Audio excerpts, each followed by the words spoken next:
freaking boat. Yeah, I mean, who does that? Row your boat. Yeah. Gently down the Charles. I'm so proud of you, Roxanne. But you said, like, how it's a different perspective and how of the city. Yeah. And the view was beautiful. Oh my God, I can't wait to take young people out there. Like, I feel like we don't get to experience that. And if I don't get to do that, and I'm a grown-ass woman with, like, privilege and access, like, how am I supposed to think that the young people, you know, that I'm working for, like, here in Roxbury and Dorchester are going to be able to have access to that. You know, so it just kind of made me think I need to do a little bit better about maybe making resources across the bridge, in that very wealthy area, and saying, like, hey, what can you do? Like, give us a boat every once in a while, and we can take some young people out. Yeah, that's awesome. So it was cool. It was that really sounds fun. Yeah, and so yesterday, so now they told us we have to practice 3 times before I can compete, and the first competition is Saturday. So I've been trying to fit in these freaking practices, right, which is way out there at MIT, and you know my schedule, so it's been a little bit tough, but, no, hold on. You want to know what Steph Roxanne was talking about? How, like, she was in the boat yesterday. Oh my God, shut your mouth. They were in the boat yesterday, and everybody else is rowing, and they're giving these commands. Row! What is it like? The only one that, that's the only one that I remember. Wet. Is that one? Wet. It means that you stick your paddle in the water and you get ready to go. And you're supposed to compete in 3 days. Hey, I'm just going to follow the people in front of me. They okay, I know a couple. I know power. So power means that you're supposed to, like, obviously, like, you dig your oar all the way in and you go really, like, hard with as much power as you have. And then you have fast, which is where it's the little ones. And then, I forgot the stop one. But, I mean, I'll remember that one. I'll remember that one when it happens. I don't know. I'm excited. I feel, like, real dorky, but real excited to, like, be doing it. You know? Well, I told you if you tell the story about the road, then I'll go ahead and play the song. Look at that. Oh, I could have got away with it. You actually were going to tell on me and you forgot, but I'll tell on myself. I'll tell on you. I definitely will. You tell me. But this is what she want to hear. Hold on. Smokehouse. Waking up with TaylaAndre. Hey, big city radio. 101.3. Here we go. It's 5 a.m. You're waking up with my girl TaylaAndre. Are you happy now? Yeah. That was a little bit sexy. Yeah. Wasn't it? Yeah, I like it. Shout out to Nancy and shout out to Smokehouse. Okay, so yesterday, Roxanne is like... I'm in the middle of practice. She's like, so a lot of people on the team were Asian, so they were speaking Chinese, and I didn't understand it. They were yelling commands in Chinese, and I had no idea, like, what to do was going on, you know, because yeah. And then I made a friend who was next to me, and we were, like, in the middle of, you know, we had stopped because you have to turn the boat around. So when you have to stop rowing, then the steer in the back has to turn you. So you have, like, maybe 30 seconds. And it was so beautiful out there. And so I made a friend. So I was like, hey, friend, like, can you take a picture? And I thought she was going to be like me, who would have the camera, like, right there ready to pull it out. No, she had it buckled life jacket, under the life jacket, in the jacket, in a Ziploc bag. And she starts unzipping to do all this in the middle of while we're turning the boat, and then we did not finish in time. They ended up taking off the boat. I was holding her oar, so the whole boat's going, and I'm holding both of our oars while she's taking pictures of the boat. So we'll definitely not do that on Saturday. But mind you, these people are actually training for their competition. Yeah, they were real serious about it. There were other people. Oh my gosh, like Roxanne's like a photo shoot. They're like, no, Rod. This is practice. Well, they went on without us, so I mean, I guess we know that all the oars don't need to be paddling. But the funniest thing is, she's like, and I didn't even get the damn picture. My arms were tired, and I was like, oh, yeah, like yeah. The caterpillar was going. The caterpillar was going, and like all of the oars are like, oh, because they're real. Like, honestly, I'm not making fun at all. I'm giving them props for being, they go out there, they all have matching t-shirts. Like, their little boat goes so fast, you know, like it just takes off like pew, you know. And I was telling Tayla that like our little caterpillars, like all the little rows are oaring, and then when I get tired, y'all, it's 500 meters one way, and then when you turn around, you get 30 seconds stop, 500 meters the other way, and the whole time. How many like rows does that equivalent? Because that's, I don't know. They were counting in Chinese. How so you I don't know. You're so stupid.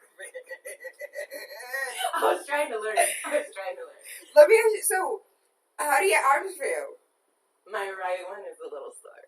I'm gonna be like, you remember Quagmire on Family Guy? Whenever he discovered porn and he comes out of the house and his right arm's like, doo-doo. It's gonna be me after the competition on Saturday.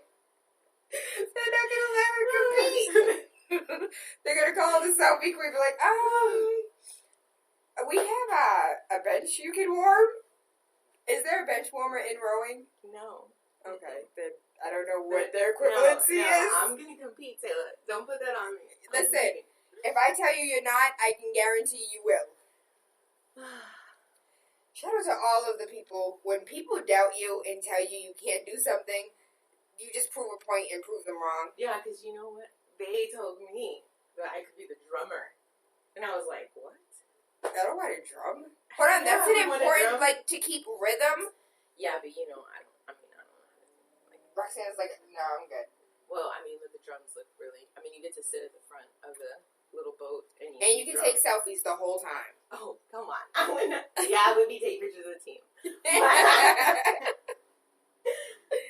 But she was talking about teamwork and how in school she was never, on any type of teams, and how as an adult she felt like, I'm a part of a team now. And it made me think of how many of us that weren't in sports don't understand that. We don't, when you're on the basketball team, when you're on the football team, when you're on the soccer team, even the track team, like you have this sense of camaraderie, you have this teamwork, you have this, this brother, sister that you can always lean on. And a lot of us have no clue what that looks like, how that feels. And shout out to all of the Divine Nine, because when you become part of fraternity or sorority, you kind of get that teamwork that you would have gotten from a sports team, but it's a little different. I think it's different. I don't know. I mean, because I've been a part. Well, they torture some of those. Oh, yeah. No, I mean, I remember it at A&M, which is crazy. I mean, that was just a whole different. Put it on your lip, Roxanne. It's not Freaky Friday, but put it on your lip. My lip? There you go. No. Yeah, I don't know how else I'm sure. Oh, yeah, A&M. Yeah, no, they definitely. Texas A&M? Mm-hmm. So that's where I went to college. And we had, you have like an organization, head of all of the traditional organizations, and then you have like the Pan-Hellenic Council and I can't remember the fraternal, but, they had a ton of organizations. The Divine Nine. Mm-hmm. I know. But I thought, like, correct me if I'm wrong, 617-282-0062, go ahead. I remember what I was going to say, was that I feel like it's different, and, I'm not, like, I've been on a boat team, but I think it's different just because, like, organizationally when you're on a team versus, or being, like, a part of an organization team versus an athletic team, I don't know. I was, the bass, Robert Lewis, I was at one of his events, and he said that 90% of female CEOs right now, 90% were part of a sports team. Like they were an athlete. Yeah, 90%. 90% of CEOs. Female CEOs were part. So men don't have to play team, but we...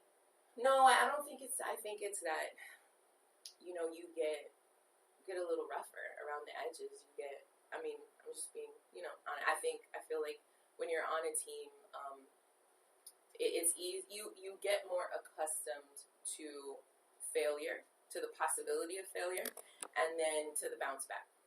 You go through it all the time, every time you play a game, and then you're also counting on team members for an end result, like really counting on them. Like, it's not like an organization where if a part of you know, at work when you have to do like teamwork on teams and somebody doesn't do their part, you know somebody's going to cover for you. Or if, you know, the leader is going to cover for you if you don't do your part. But when you're part of an athletic team, like everybody has to. And you don't grow, everybody else. Hey. You know, I don't know. I think I think I've been really appreciating that, and again, kind of looking back and thinking, I feel like maybe I would have been a little bit more, you know, tougher, a little rougher. I mean, I'm not saying that I'm not now, but I think you can definitely see the difference in leadership styles. You know, and you also get accustomed to being around.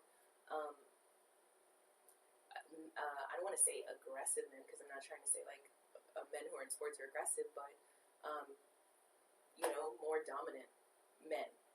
You know, you're around that more often. What if you play softball? You're not around men. Yeah, you do. I mean, you go do your teams together, and even so, I mean, softball I feel is like more of a you're still around more aggressive, dominant type. You have to think about like the personalities that you put around you and like how they shape your personality. You know, I don't know. I think about that a lot with young people. You know, like your top 5, who you hang around with, your top 5 people. That's going to be the representation of you and who you are. Okay, so you have to always think about who's around me, who's in my clique, and how were they influencing me. Like I always think, am I being more of an influence on them, or are they being an influence on me?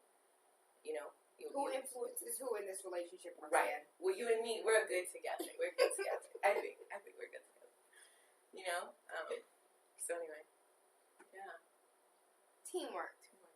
I think the phone lines are down because somebody keep trying to call in. Every time I try to connect you, it keeps, I don't know what it's doing, but I apologize in advance. Hit us up on Instagram, Facebook, Twitter, and I'll be able to read your comments, questions, and suggestions on there. But I am interested if you believe that as far as teamwork is concerned, as far as sports is concerned. And shout out to Robert Lewis of The Base. The Base is an organization for baseball players, but it's also like a motivational teamwork. Student athlete. So that's what he always says. Like student first, then athlete. So young men of color, and now they just started a women's team too. But baseball or softball? Softball, I think. I don't know. I don't want to give misinformation, but I know that he just started like a program for women or for young women as well. So he kind of puts them in baseball programs and he helps them with academics, and then they go and they compete like in Chicago, and I mean they've won championships, titles, recognition, and he's good people too. Like he cares about the young people, making sure that they're being successful. How would you have to be? Because Anari's a pretty good baseball player, and he could be an asset, like a mentor, maybe like help out with math. Oh, I mean, they go all the way to high school. Oh, yeah. Yeah, No, they and you know Anari's a high schooler. No, they do like 100% transition to college type stuff, and then help with scholarships. Like it's more of like a high school program. More of a high school. Well, Anari starts I'm so old. Anari starts high school in the fall. I know. Don't you feel old? Remember when he was a baby? No. Okay, maybe like 10. Yeah. Something like that. I can't speak on it. I've never been part of a team. You've never been part of an athletic team either? Roxanne, do I look like I have an ounce of athleticism? That's a weird word? Yeah, it is. No. So the only sports I played was in gym. When we did lacrosse. I thought lacrosse was the worst sport ever. Girl, what the heck? Like, what is lacrosse? When I moved up here, I was like, what is this game?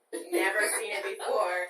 Y'all got sticks throwing balls, like little What nets. is this? Exactly. Yeah. The funniest thing to me is like when they like, I don't even know how to explain that, but how the stick goes, like they run with the stick and it's moving sideways the whole time. Like, That's coordination, right? Yeah, that is. Yeah.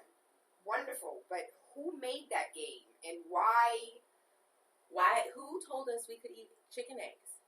Like, Be quiet. Like, who said that? Like, whose idea was that? Like, you're gonna see somebody, I mean, like, it looks like they're pooping an egg, and you're gonna be like, oh, I wouldn't eat that. I mean, come on. These are questions that we need answers to, Tayla. These are callers. These are questions that we need answers to. I wonder why somebody cracked open an egg, but hold on, what's the other? Field hockey. Field hockey is the other sport. And I'm like, why? What's field hockey again? Exactly. It has to be a Massachusetts thing. It's like sticks that look like golf clubs, but they're wooden. Is it like ice hockey but on the field? Field, yes. How does the puck slide? It's not a puck, it's a ball. And the sticks are literally, they look like golf clubs. Like they have like this little nut that you hit the ball with. It's weird.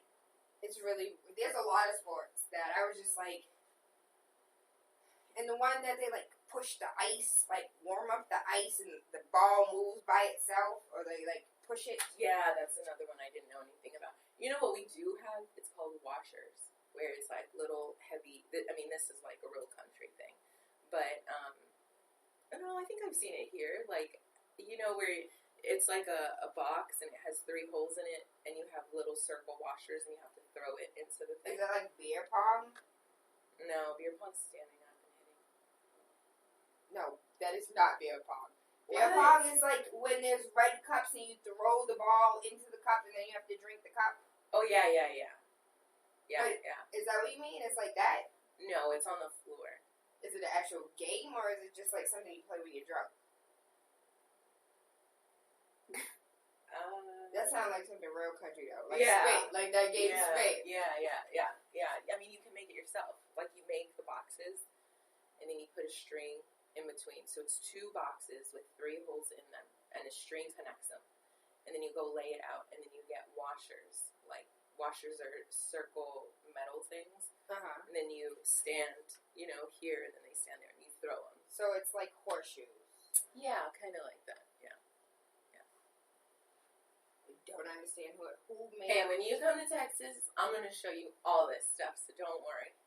You're gonna know. It's gonna be an experience. Yes. Yeah. I'm scared. I'm gonna take you tubing too on the river, and we go tubing and we have ice. We have tubes and floaties for our ice chests, so we can be drinking and floating on the river. Are you serious? Oh yeah. Yeah, like you put like a little flower together with your tubes, and in the middle of the flower is the tube with the ice chest in it, and so you just float.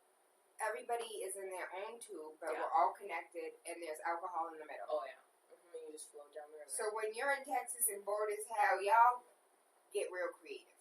Yeah. Yeah. Yeah. I guess so. It's hot. It's hot down there. We can't, you know. Shout out to Roxanne. I love you, Roxanne. Oh, you too, friend. Friend. 617-282. Well, you guys can't call. Today we're talking about teamwork. We're talking about friendship, I want to say, because Roxanne is in here and we are just talking about everything and nothing at the same time. But we have amazing conversations. So, something that we are going to do together Yes. soon, this is the first time we're talking about it, is called La Voz. Las Chicas. Tayla says Tayla keeps saying Las Chicas, but it is going to be called La Voz Latinx. And it's going to be a radio show that we're going to do here once a month. And we're going to have myself and Tayla and then 2 other ladies where it's going to be kind of like a Dear, I mean, I guess the best way to describe it is kind of like a Dear Abby. Yeah, it's So- like a Sex in the City-ish. Right. So we're going to have 4 women in here and then an email or call in, and you can like ask any type of questions that you want, and then you can have like a question and answer for an hour. And the other people that we're going to get to participate with us are like experts in other things, so we can have a pretty good panel of people. Awesome! It's Las Chicas. Yes, that's what Tayla. That is my name for it. Las Chicas. The woman. Las Chicas. Tell me about that Chica event you went to.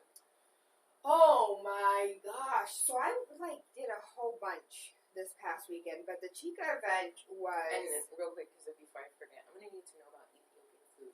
Oh, okay, we can talk about that too. Okay. So Chica Project is an organization that I've been a part of for about 4+ years, and I came in on their first year.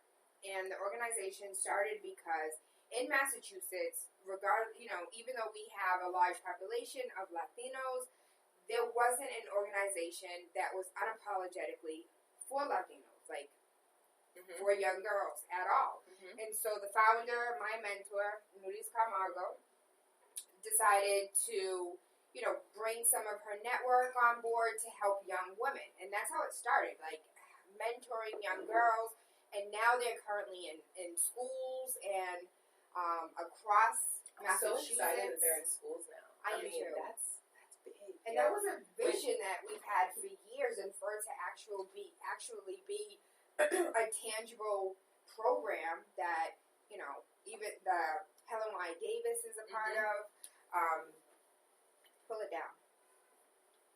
We're in Lawrence, we're in Holyoke, and it's, there's Cape Verdean chicas, there's black chicas, there's white chicas, like, it's for women, but it was unapologetically Latino. And they had an event to celebrate the life of Rosana de la Cruz, and she was an amazing organizer here in Boston. She moved to the Midwest, and unfortunately, her house burnt down, and she passed away, and the only thing that survived was her dog.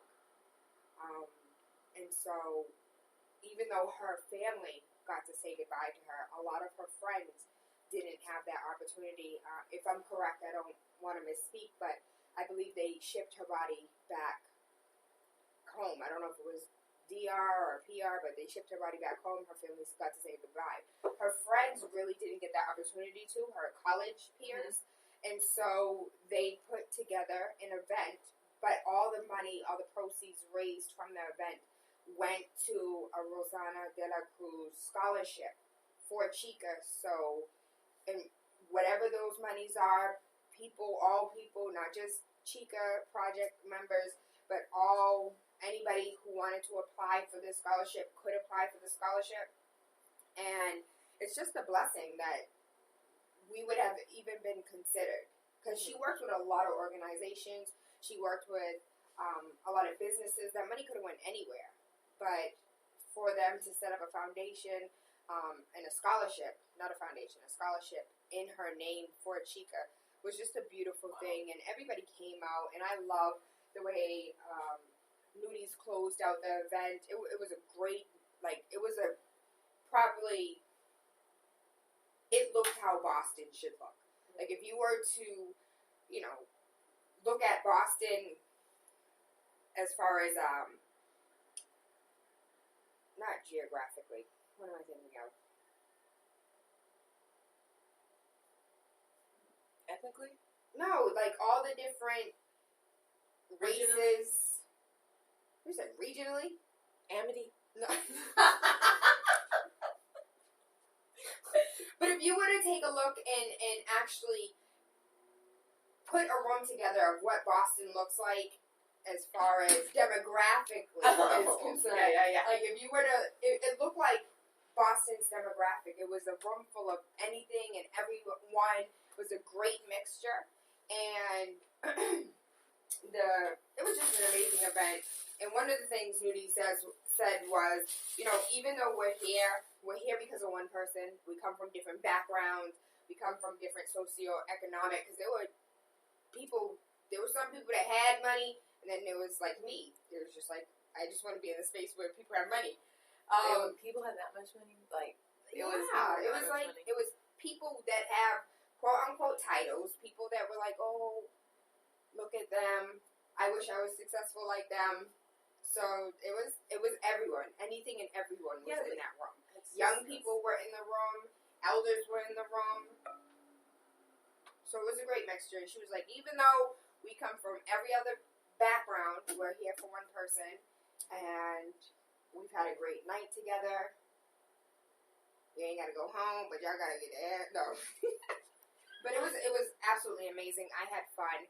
To answer your other question about Ethiopian food, let me just say that after you had me try it, I have gone addicted. back. Man, I can't stop eating, and it's not cheap. I mean, it's not cheap. So I've eaten it, I think, like 3 times, and that's $15-20 a pop. You know, so I started to try to like look up how to make it, which I'm not quite culinarily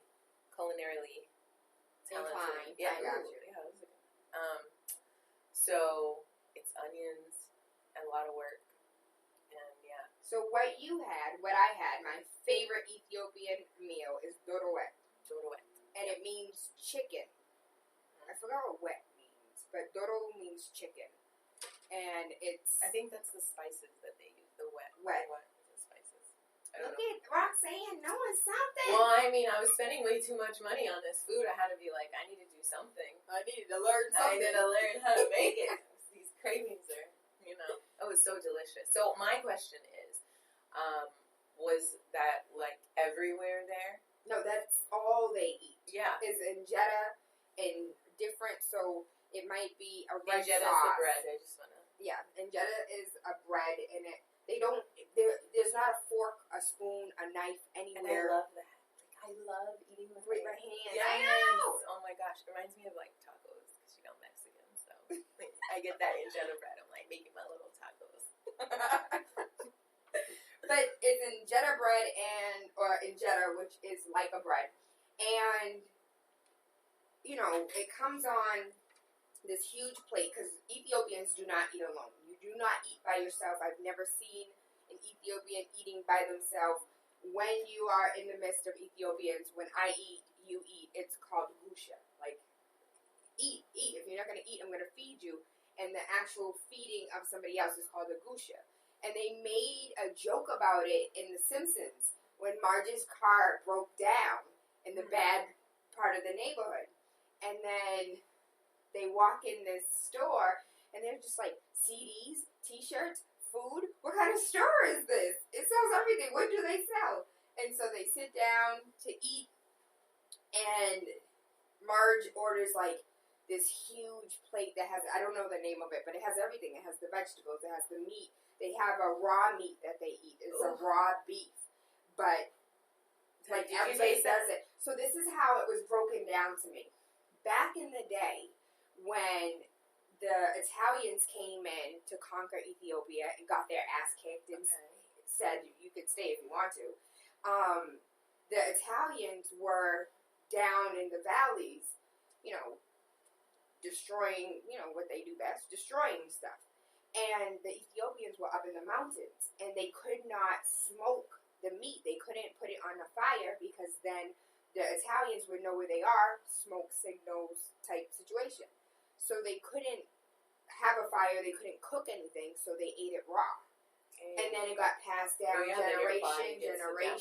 Yeah. And so everybody just eats raw meat. And it's not something that it's like every day, all the time, but it's like a delicacy. So raw meat, vegetables, and they make collard greens completely different than black folks, but them things are so good. So good. String beans, cabbage, like name it. Everything, anything. I'm going to have to taste Jaime's collard greens because the ones that I got, I mean, they were good, but... No, Jaime is... So when Jaime comes back from Ethiopia, we're going to eat... They weren't like Slade's collard greens. And I know it's different. Yeah.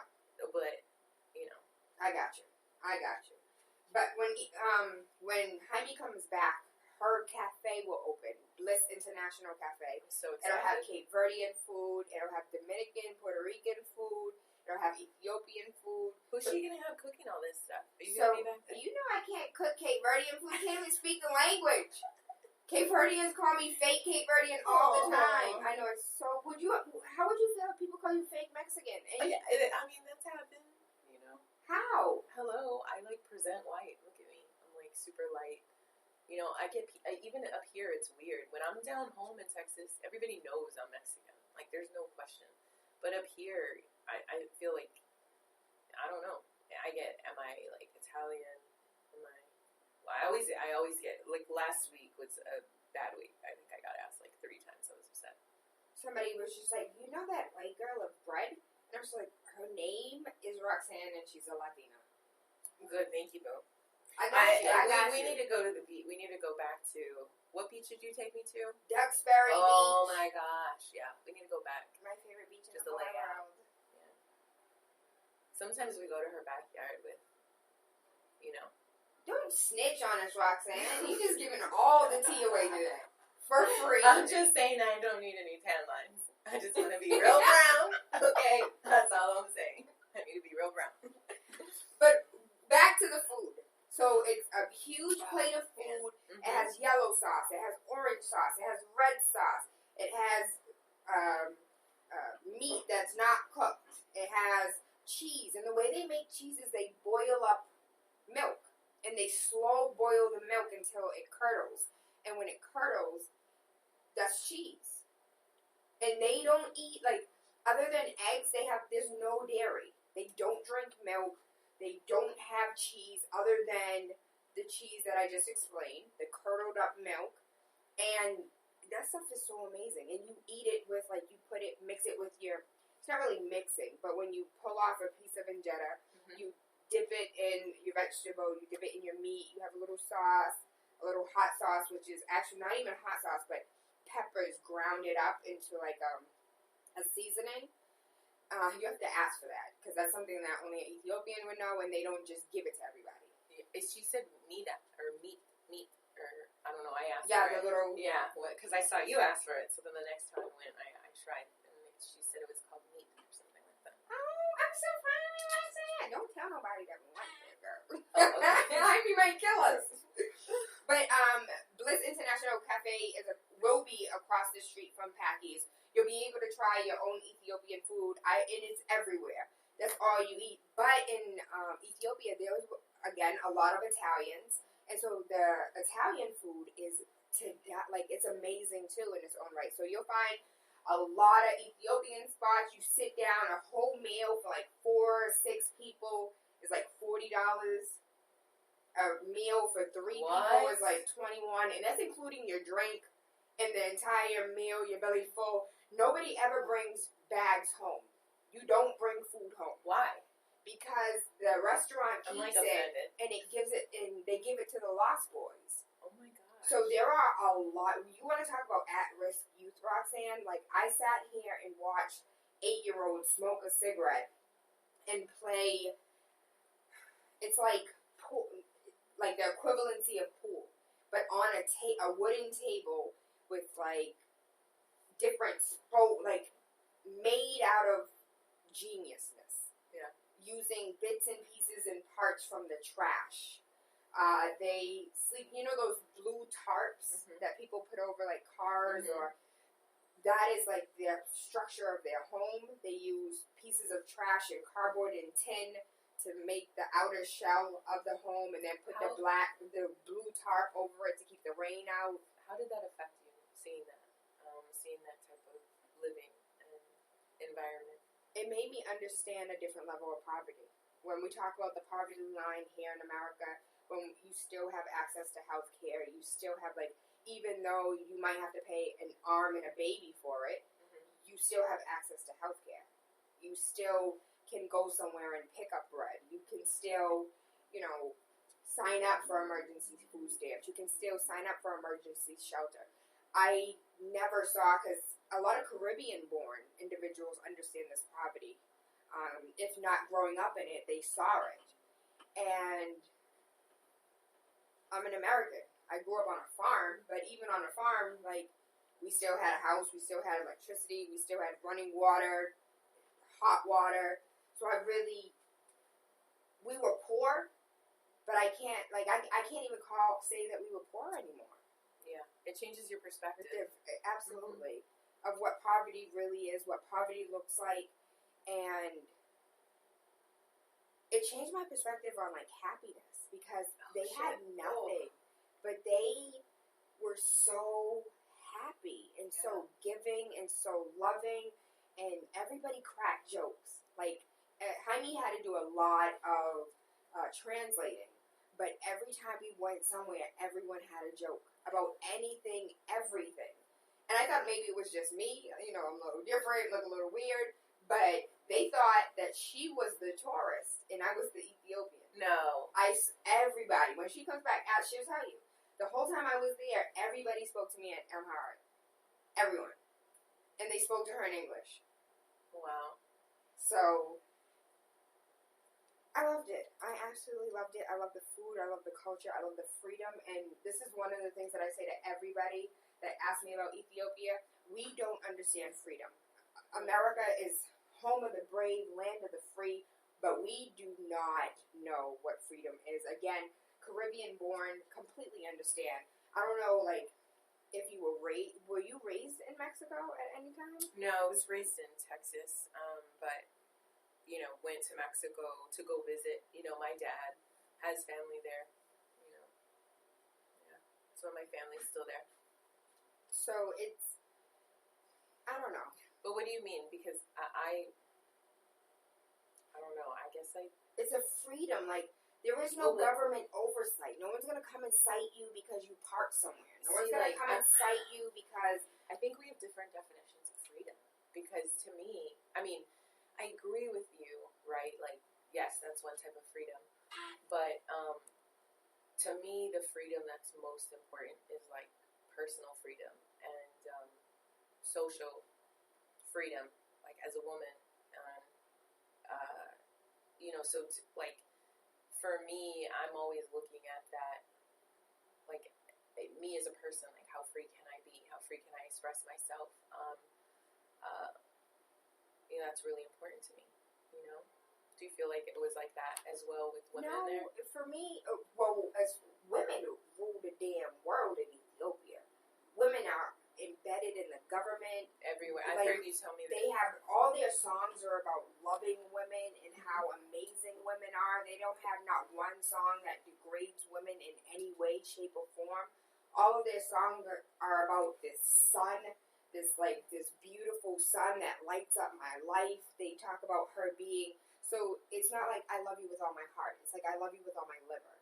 And the reason why is because Ethiopians are alcoholics, but not really. They're not alcoholics, but they drink so much, and they have high, not liver cancer, but high fatty acid in their liver. No, like it's like when you die, cirrhosis of the liver.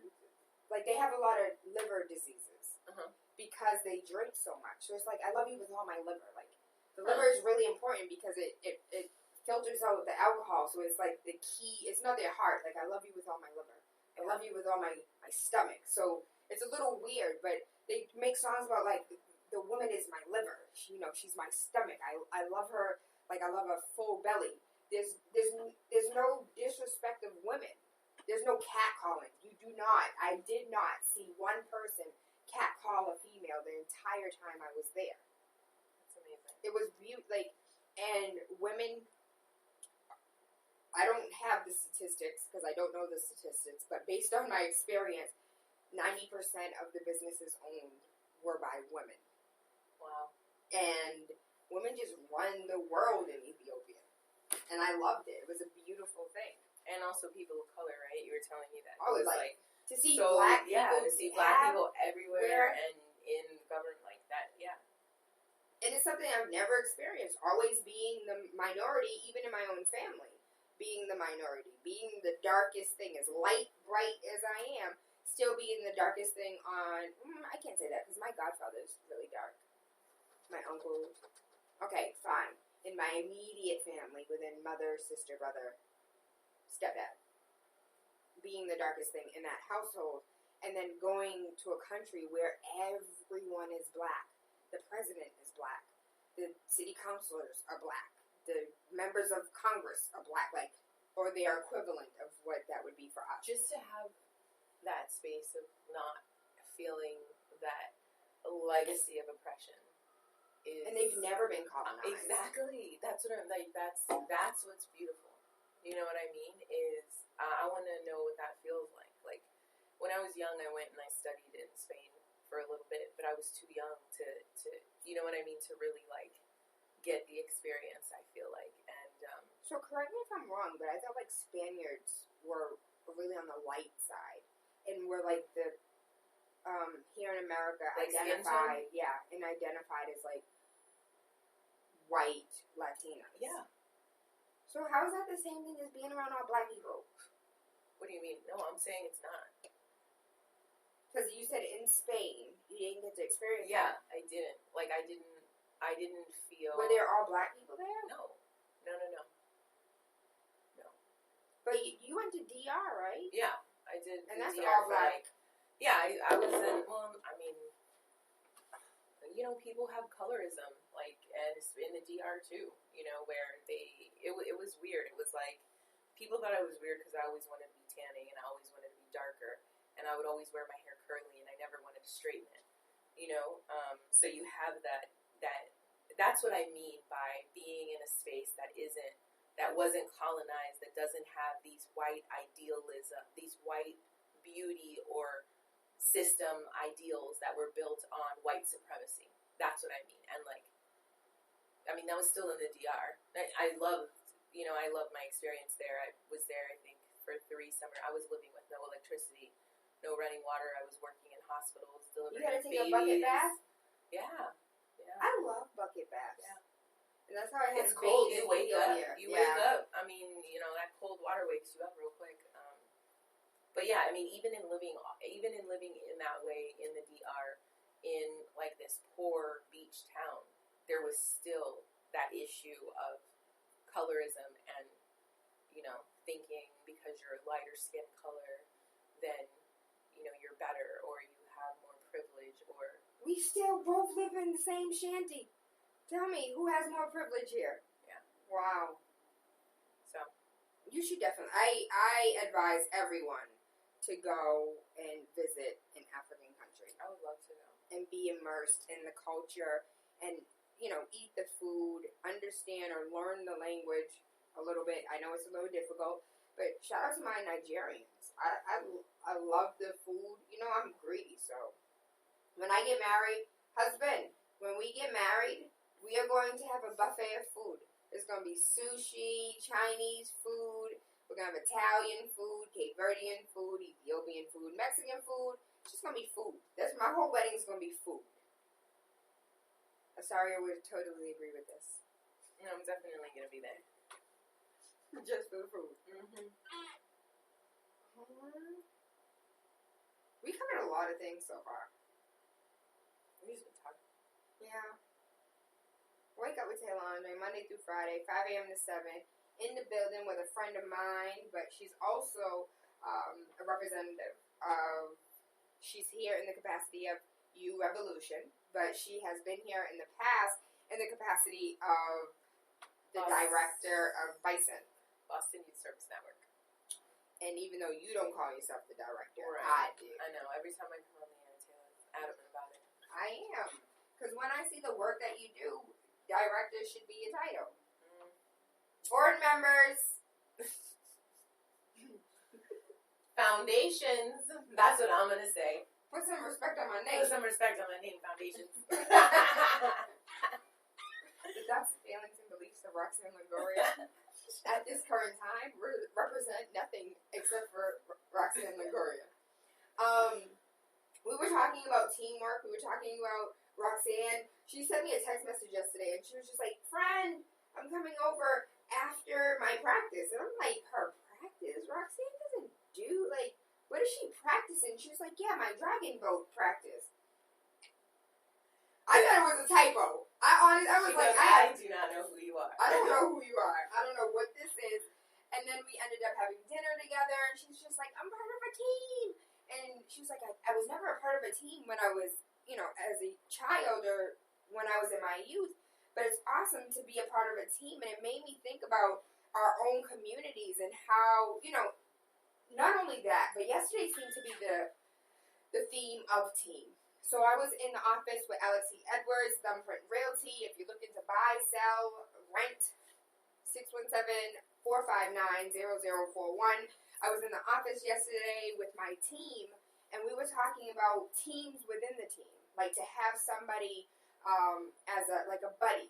Somebody to, if you can't attend an appraisal, who can go for you? And just having teams within the team. And how important it is to be a team. And we did a lot of team building yesterday.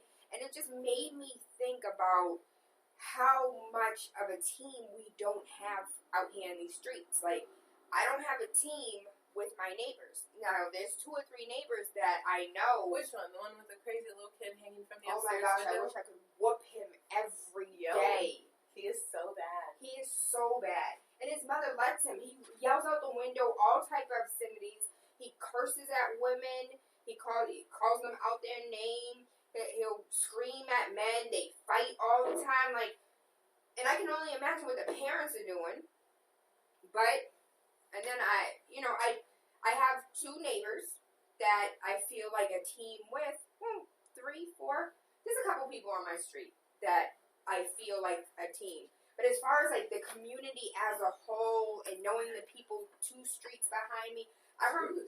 Yeah. So when you grow up in like I grew up on a farm. We knew everybody. I slept over the neighbor's house, even though they didn't even have kids my age. Like, I know it sounds a little weird as an adult when you say it, but when you're a kid and you're looking through the JCPenney magazine and fall asleep on the couch, like, it's all fun and games and innocent. As an adult, you're like, you should have sent my little ass home. Yeah, get your ass home. Not somebody's couch at JCPenney. You don't remember the Christmas catalog? Christmas catalog was this big and had all the toys in the world. I never got to have any of those toys, but to look at it was fun. Really? Yeah. I was deprived as a child. It's okay. My next door neighbor convinced me that she sold jewelry, and she would cut out the jewelry from the magazine, like paper jewelry, and like put it on. Really? She convinced me that she sold it for like lots of money. Yeah. See, your JCPenney ads could have come in handy. Well, they do. They made me a dreamer, and I'm still a dreamer today. There you go. Dreaming of how that toy would look in my, non-existent toy box. Imagining what those clothes would look like in my non-existent closet. Like, I imagine those things. Now that I think about it, my house didn't have any, we don't have any closets in that house. Then they weren't really bedrooms. Realtor. It wasn't really a bedroom. My great-great-granddaddy built that house, and he didn't build any damn closets. We have a barn, though, and a shed, so I don't know.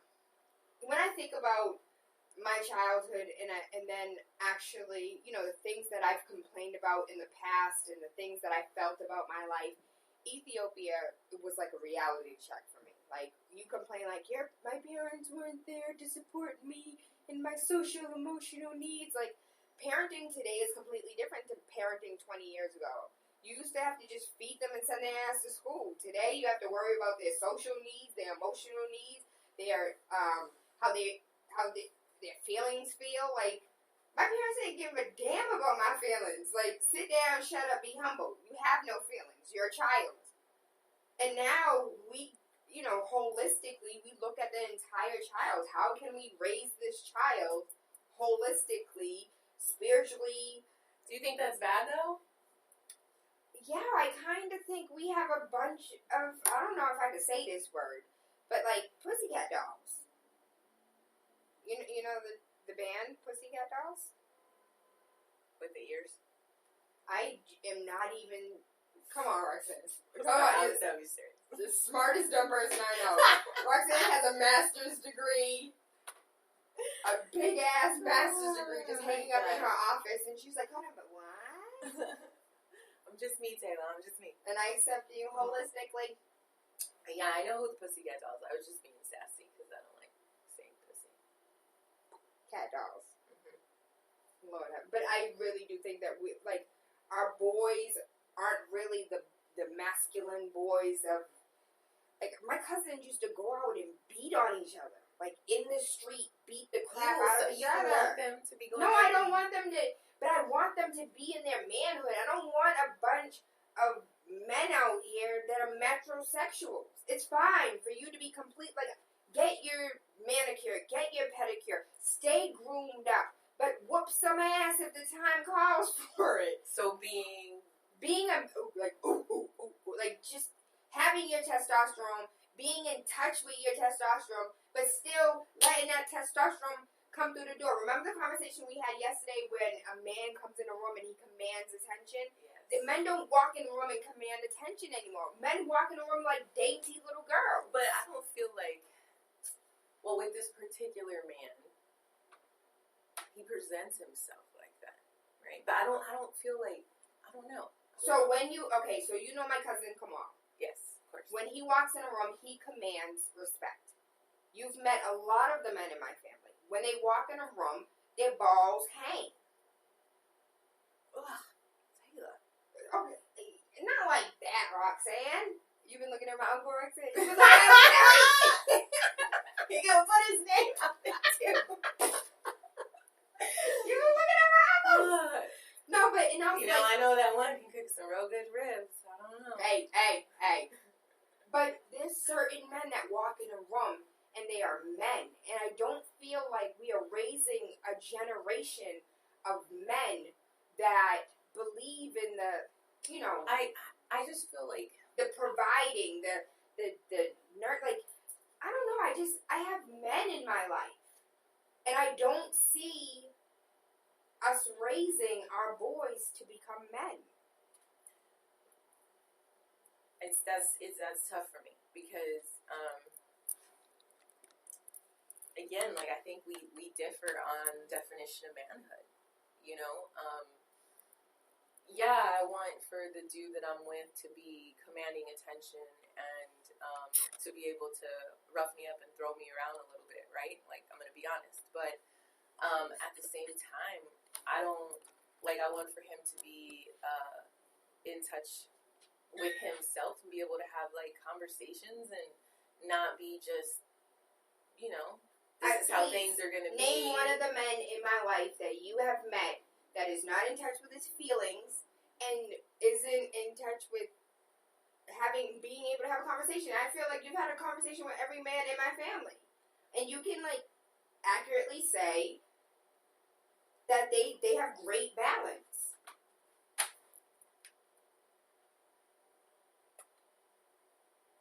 Think about it, Roxanne.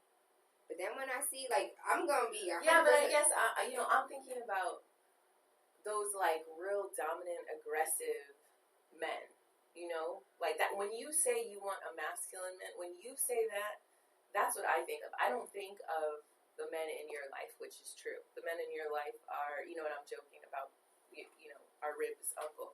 Because he's super sweet. But that's the whole point, right? Is that the men in your life are men. Like, you know me, I'm from the South, and I say that all the time. Like, it really upsets me sometimes whenever, like, guys aren't, I don't know. I feel it, anyway. I got you. You don't like dainty men either. No, it's not, no, I'm not saying that. It's not about the dainty. It's about the respect thing. I feel like in the South, men... It's not about the dainty. It's about a respect, like how you said in Ethiopia. You respect women, like it's different.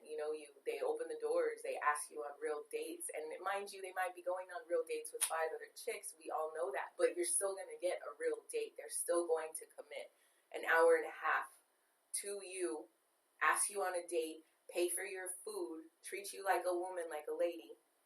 Come in the house, meet your parents. Not beat the horn and tell you to come inside. And we're 30.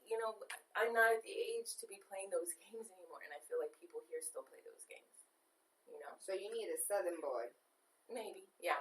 But I do love, like, yes, I think men need to be aggressive. Like, I work with young people, and I work with young people who have multiple challenges to success, right? Like, that's what we say, right? We don't say high-risk youth, because we're not labeling them as a high-risk youth. When did this happen? Youth at risk, right? They just changed it? No, that's what people who are, that's what, we go through cycles, right? Of like, This is the PC language, okay?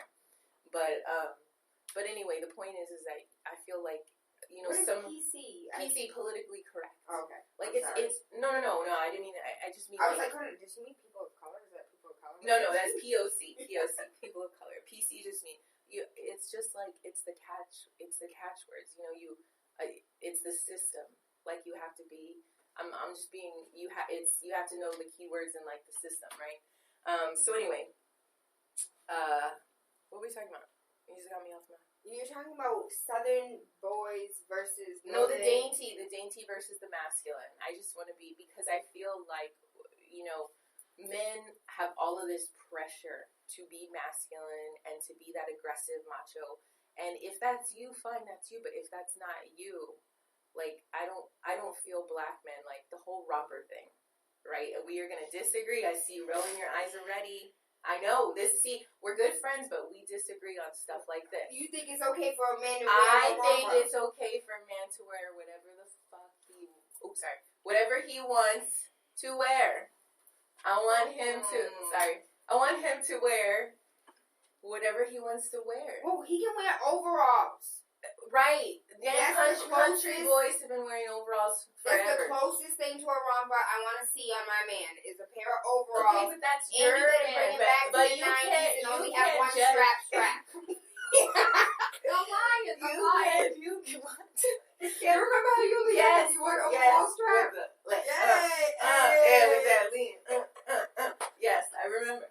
But I'm just saying, like, I feel like men have too much pressure on them to fit a certain mold, to act a certain way, to be this idea of a manly man. And if that's you, fine, that's you. But if it's not, boo, then be you. Wear your romper.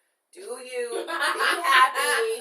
Right? Wear your romper, boo. Like, do what you want to do, because you can't, like, again, it's about freedom, right? We're talking about freedom of expression, freedom of living your life the way you want. And even in the U.S., you can't do that all the time because we have these social stigmas, right? Mm-hmm. Why is it that women can do whatever they want to do and men can't? Like, that's not fair. Let them be them. Let them be the dainty boy. Let them wear their rompers. That's them happy. Like, we can't put our... I accept you at your happy. Whatever your happy is, I accept you at your happy. There you go. See? You ain't gonna be in my... You won't be in my inner float raft. What is it? Tube. Floating down the tube in a romper. Listen, I have, metrosexual men in my family. I have homosexual men in my family. But I'm not down for rompers. Same gender loving. Yeah, same gender loving. And I respect it. I don't have anybody in my family that bashes against those things. Mm-hmm. So it's never been like a negative, like, ooh, such and such is gay, right? That's nasty. Like, it's never, I love you, and I love you in whatever capacity you come in.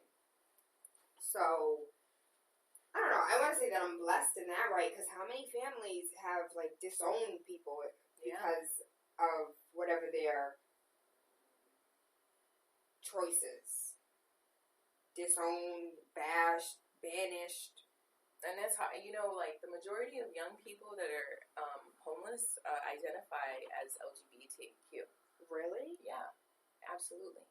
Absolutely. I mean, a lot of the homeless shelters and stuff, healthcare for Y2I in Harvard, like, they train their staff specifically on that because a lot of parents, it's just something that they can't accept. So, and I mean, I'm not saying that men who wear rompers identify as gay, right? But every time I think of rompers, I think of the picture that I saw with the 4 men wearing lace rompers. So it's not just a romper, it's a lace romper. So that's like a double whammy, and that's too much. I understand it's 2017, that's too much for me.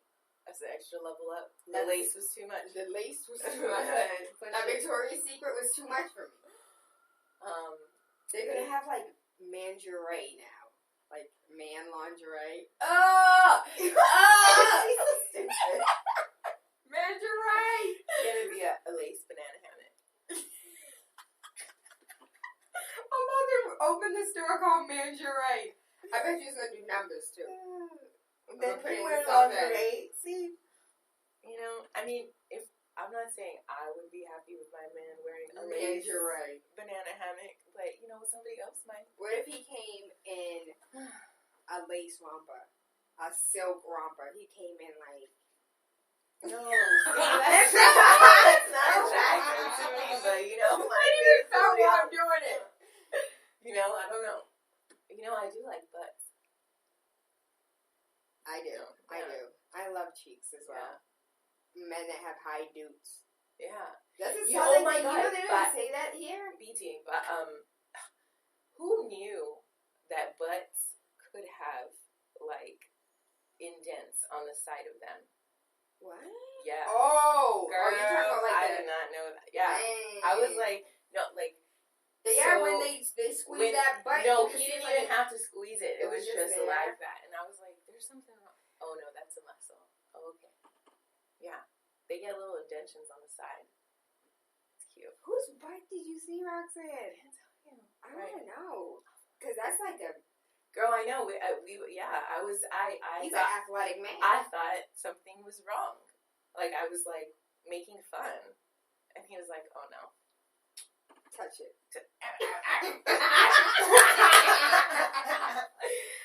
You know what? My Anari suffers from that, actually.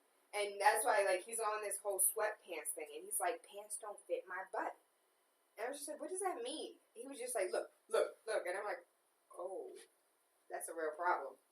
And I wonder how, Daddy, I am so sorry. My daddy has a high duke.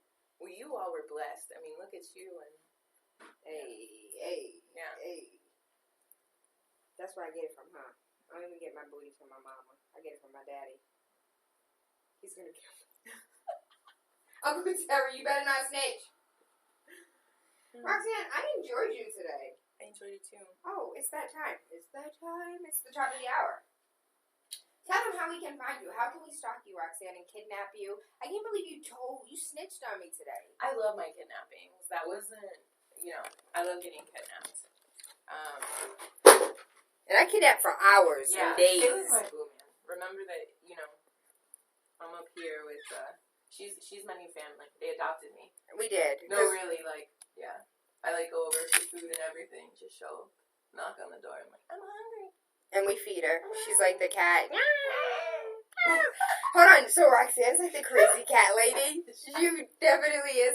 She has trained her cat, Mr. Pickles, to give high fives. And he's the sweetest, most preciousest thing in the whole world. I don't even like pets, but, She doesn't. She didn't like him for a while, but she warmed up to him. I did. And I love Pickles today. He sits down when you tell him to. He used to use the toilet. But I was out of town too much, and he started pooping. He was just like, oh, so you just gonna leave me? Yeah. Started pooping under the sofa. No jokes.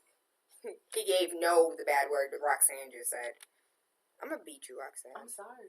I felt real strongly about the rompers. If men want to rub rompers. We see. We absolutely see. I'm about to give me a 1X. I'm running around.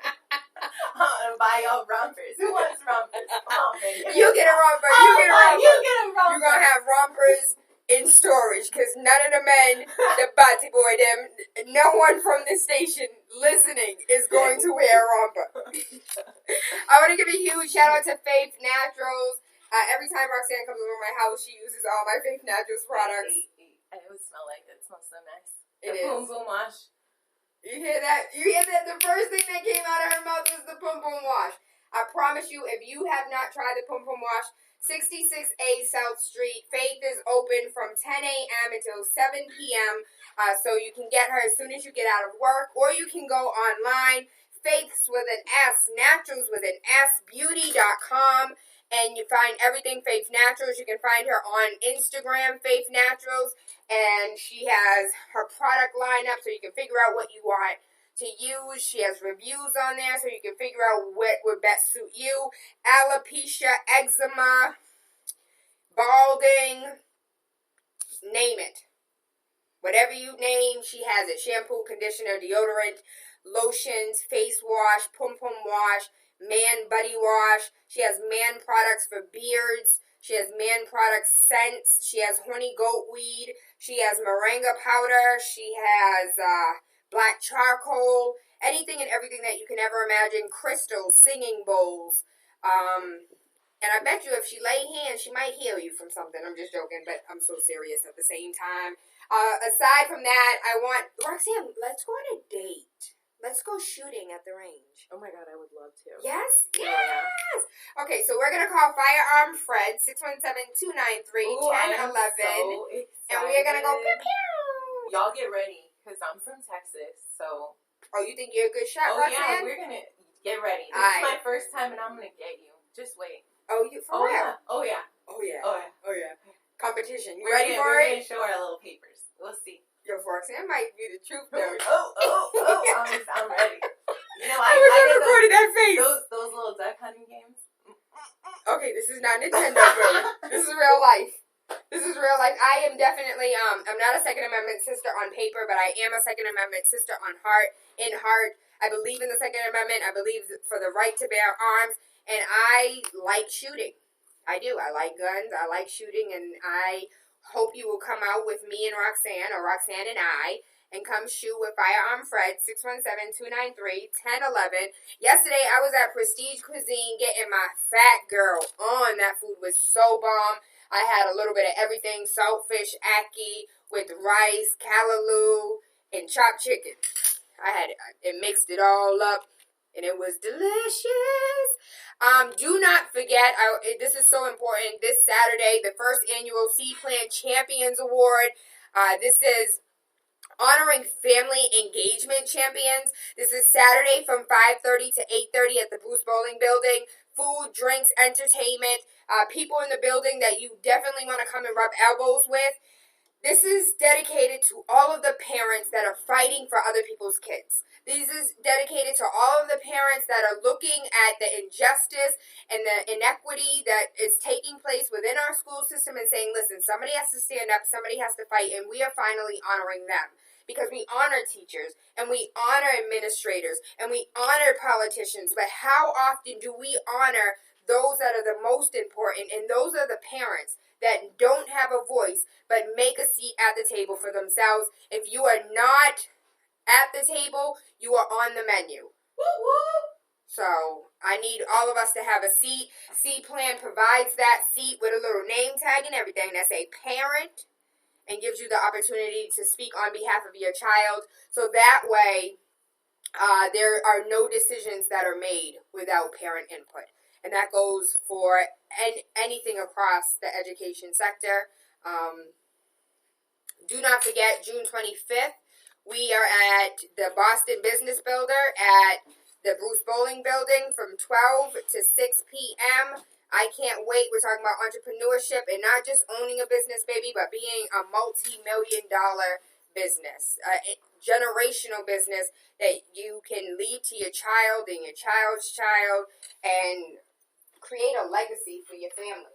I am TaylaAndre. You are waking up with TaylaAndre Monday through Friday, 5 a.m. to 7. I love you. I appreciate you. And I hope you have an amazing day. Big City 101.3 FM. All right, baby, you know what it is? It's DJ. Hallelujah. We saw that whole time. What, you think it was going to be dead air? Yeah, I thought you were going to put on some songs.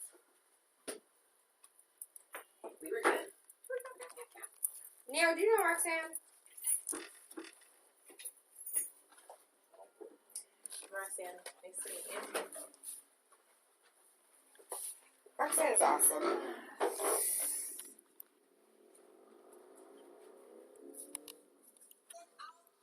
I cannot take a man in a rumba seriously in any aspect. It's not about freedom of expression. Men need to be men and women need to be women. Yeah, I saw it. Hey, Marie Rose. Hey, Tanya. Nikki, Erica, Black Rob. Good rising. Judith, good rising. Oh, me, ain't ya? Y'all see